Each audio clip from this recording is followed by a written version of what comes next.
Hello everyone, I'm Duygu and I'm head of sales at RTC. Today I'm with Bilal from Drew Consulting, and today I have asked some questions related to MENA market for the tax technology update. So let me ask my question, and also thank you for joining our feedback session. No, you're welcome. Thanks for having me.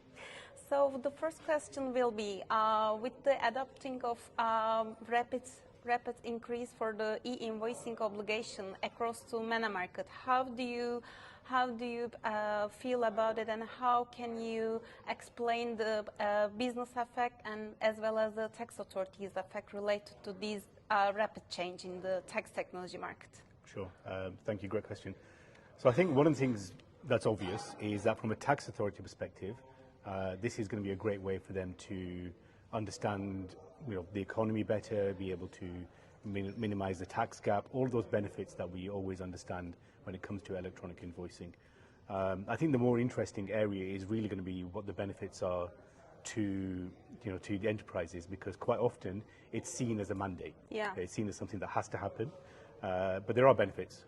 So, for example, we saw a quote today, the 50% from BTC, as being 50% cost efficiency.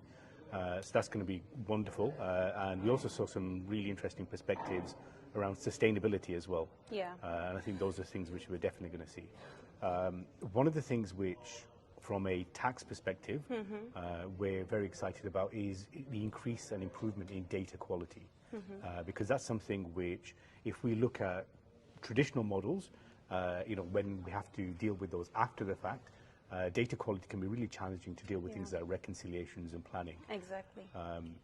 Now, if we look at the Saudi experience, one of the things we did see is that in the initial wave of adoption, there was a tendency amongst enterprises to go with the cheapest vendor. Yeah. And that's been something which we're now seeing the kind of the after wave or the after effect of with re-implementations.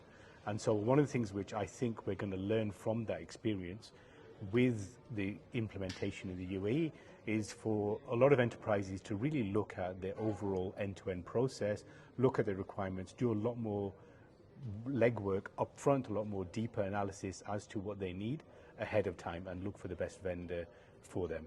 I see. Thank you for the answer. And my second question will be related to cloud-based solutions, because you know that at the rapid change in the real-time data analysis in the tax technology, and real-time compliance will getting important for the tax technology. So how do you see that tax technology platform as the cloud-based platform? What will be the challenges and what will be the advantages for the companies, actually the global companies with the high transactional data volume? Great. So one of the things which we know about the advantages of cloud technology, and I think if we look at it in particular, when we're looking at the larger organizations, we're looking at the high transactional volumes, etc. Cloud technologies, well, great, because they're scalable, they're always available. There's a lot of advantages in terms of the services that can be leveraged from those cloud platforms. Some of the stuff that we're seeing now, especially in the AI space, isn't really possible in on-prem solutions. So there's a whole universe of advantages. But there are a couple of considerations when it comes to cloud technologies. In this region in particular, data residency is a big consideration. And I think the other challenge can be cost and budgeting around it, managing that cost, because sometimes cloud solutions can get a bit expensive as well. So there is a trade-off to be had, but there is definitely a direction and a vector of travel when it comes to cloud technologies. Okay. Thank you for your responses, and thank you for accepting today's session. Thanks. Pleasure. Thank you so much. Really enjoyed it. Thank you. Bye. Bye.